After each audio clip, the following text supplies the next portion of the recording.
So as we see in the video, if acetylcholine, if it is administered into the eye directly, it will be acting on the eye. It will contract the circular muscles of iris. You can see that, and the pupil size reduces. Second location is in the ciliary muscles of eye. The ciliary muscles is important because it is a part of process of accommodation. The intrinsic elasticity of the lens with the suspensory ligaments and along with the ciliary muscles, what maintains or what gives rise to the process of accommodation. Accommodation is the ability to adjust the vision for near or the far vision. But when the M3 receptor in the ciliary muscles, if it is stimulated, it will lead to the contraction of the ciliary muscles. It contracts somewhat like this, and such a contraction will loosen up the suspensory ligament which is attached to the lens. The tension on the suspensory ligaments reduces, so that lets the lens free, and the lens will become more convex. It is biconvex in nature. It will become more convex because of its intrinsic elasticity, and because of its more convex nature, the vision will be focused for the near object, but the far vision will be blurred.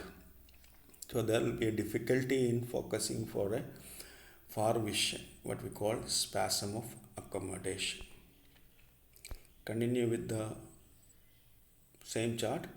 Second, eye, though we mentioned eye, the muscles in the eye, but specifically to the eye, it increases the outflow of aqueous humor. Outflow of aqueous humor, that is from the posterior chamber, that is behind the lens, into the anterior chamber, that is between the lens and the cornea. So this is important, especially in case of patients with the glaucoma. The drug can, if you administer a drug which can mimic or which can bind to M3 receptor and stimulate it in the eye, it can increase the outflow of aqueous humor from the posterior chamber towards the anterior chamber and can reduce the intraocular tension. So it can be used for treating glaucoma. In the endothelial cells in blood vessels, M3 receptor is located only in the endothelial cells, not in the vascular smooth muscles, and the cholinergic nervous system do not have any role in maintaining the tone of blood vessels.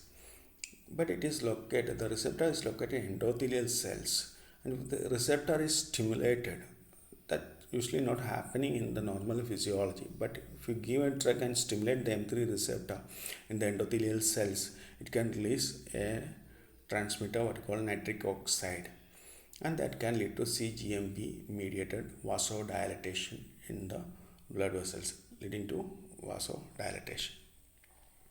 In secretory glands, M3 receptor are located in various secretory glands, except it is not involved in the secretion of milk or bile.